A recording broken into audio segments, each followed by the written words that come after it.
Hi, this is Nivetha. Welcome to my Sai navies kitchen channel.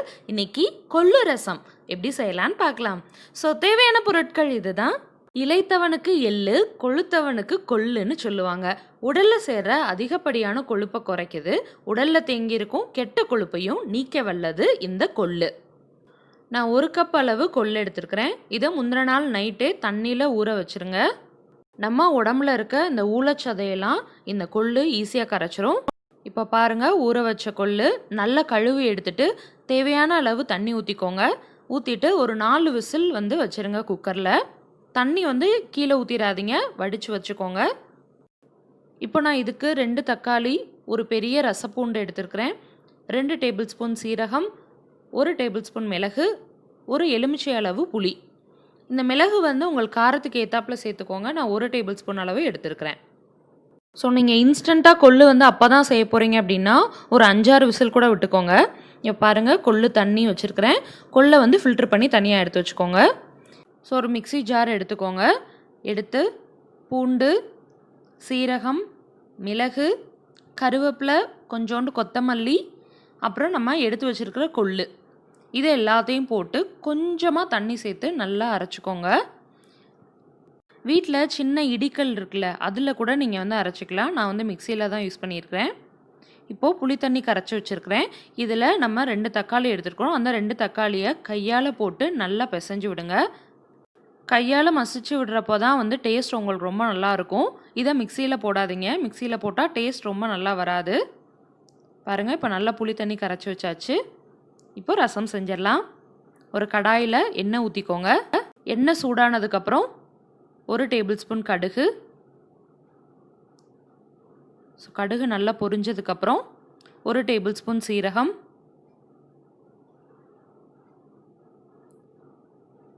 1 table spoon வெந்தயம், கொஞ்சம் கருவேப்பிலை. காரத்துக்கு காஞ்ச மிளகா நான் 2 சேர்த்துருக்குறேன். இப்போது இதில் நம்ம கொள்ளு தண்ணி இருக்கு இல்லையா, அதை சேர்த்துக்கோங்க.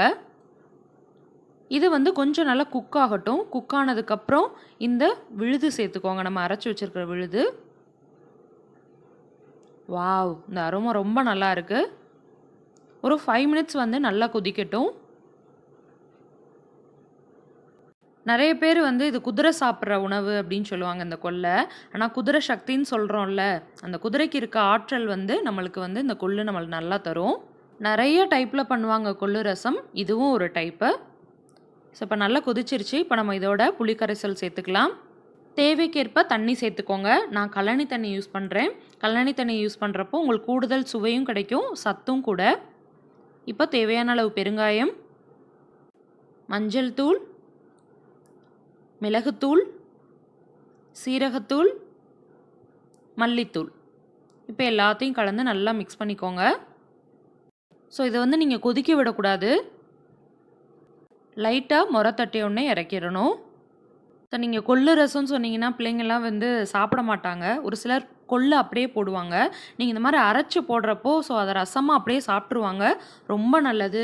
மழை காலத்தில், காய்ச்சல் நேரத்துலலாம் இந்த இதெல்லாம் சாப்பிட்டிங்கன்னா ரொம்ப நல்லாயிருக்கும் உங்களுக்கு உடம்புக்கு. இந்த குளிர் நேரம்லாம் சாப்பிட்றப்போ உடலில் உண்டாகிற குளிர்ச்சியை தடுக்கும். ரொம்ப அதிகமாக காய்ச்சல், சளி அதெல்லாம் இருக்கிறவங்க இந்த கொள்ளு ரசம் சாப்பிட்டிங்கன்னா ரொம்ப நல்லாயிருக்கும். இந்த அரோமா ரொம்ப நல்லா இருக்குது. ஸோ பாருங்கள், இப்போ தான் கொதி வர ஆரம்பிக்குது. இந்த கொதி வர ஆரம்பித்தோடனே நம்ம அமர்த்திடணும். ரசத்தை பொதுவாகவே கொதிக்க விடக்கூடாது. அதே மாதிரி உப்பும் பார்த்திங்கன்னா நம்ம ரசத்தில் சேர்க்கவே கூடாது. எந்த பாத்திரத்தில் ரசத்தை ஆட் பண்ண போகிறீங்களோ அதில் தேவையான அளவு உப்பு போட்டு அதில் தான் நீங்கள் இந்த ரசத்தை தூக்கி ஊற்றணும். அவ்வளோதான். இப்போ இதுக்கு மேலே கொத்தமல்லி இலை போட்டுக்கிறேன். உப்பும் புளியும் சேர்த்து கொதிக்க விடக்கூடாது. உப்பு இந்த மாதிரி தனியாக தான் சேர்க்கணும் ரசத்துக்கு. அப்படி சேர்த்திங்கன்னா உங்களுக்கு அந்த டேஸ்ட்டே மாறிடும், கடுத்துரும் சொல்லுவாங்க. ஸோ அவ்வளோதான். பாருங்கள், சூப்பரான கொள்ளு ரசம் ரெடி ஆயிடுச்சு. ஸோ இப்போ நம்மளுக்கு இந்த சேஞ்ச் ஆஃப் கிளைமேட்லாம் இருக்குது. இந்த நேரம் இந்த மாதிரி கொள்ளு ரசம் வச்சு சாப்பிட்டிங்கன்னா ரொம்ப நல்லாயிருக்கும். இந்த ரசம் வச்சு ஒரு அவிச்ச முட்டை இல்லை ஏதாவது ஒரு காய் அந்த மாதிரிலாம் வச்சு சாப்பிட்லாம், ரொம்ப நல்லாயிருக்கும். உடம்புக்கு ரொம்ப ஹெல்த்தி. வீட்டில் எல்லாருமே ரொம்ப விரும்பி சாப்பிடுவாங்க. நம்ம அரைக்கிறப்போ வந்து கருவேப்பிலை, மல்லி இதெல்லாம் வந்து சேர்த்து வந்து நம்ம அரைச்சிரும். அதனால உங்களுக்கு நல்ல ஒரு கூடுதல் சுவை கிடைக்கும். பாருங்கள் எவ்வளோ நல்லா வந்திருக்குன்னு. இதை வந்து நீங்கள் சூப் மாதிரியும் குடிக்கலாம். ஸோ கண்டிப்பாக வீட்டில் நீங்களும் ட்ரை பண்ணி பாருங்கள். ட்ரை பண்ணி பார்த்துட்டு எப்படி இருந்துச்சுன்னு கமெண்ட் பண்ணுங்கள்.